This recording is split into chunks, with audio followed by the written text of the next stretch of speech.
Здравейте, аз съм Соня и ще ви представя моето лего къщичка.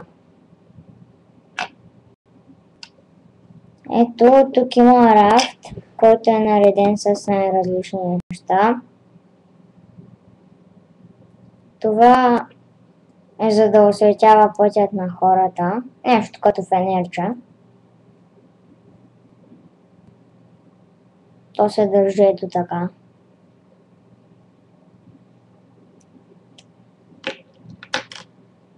Тези тук са чашки.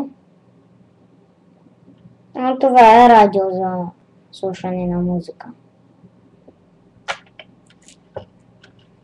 Ето това тук е съндъче с паря.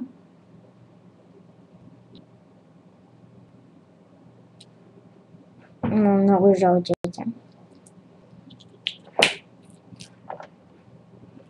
И сега да ви представя къщичката. Тук са двете легла на децата.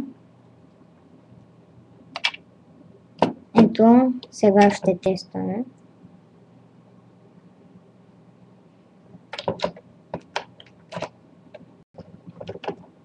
Ето така лежат хората на него.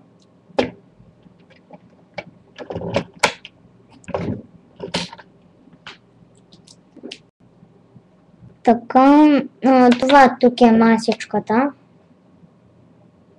на която се слагат чашките и храните.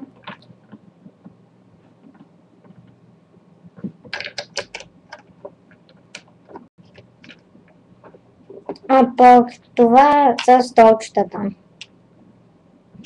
Без нищо тук, само слагаме човечето и готово. Да не забравяме и тоалетната, ето я тук. А пък това, ако се питате какво е черното, то е леглото за маймунката.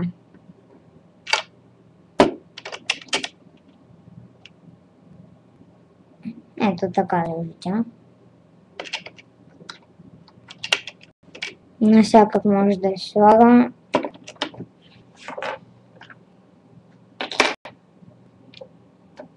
Общо взето това е къщичката. От мен чао!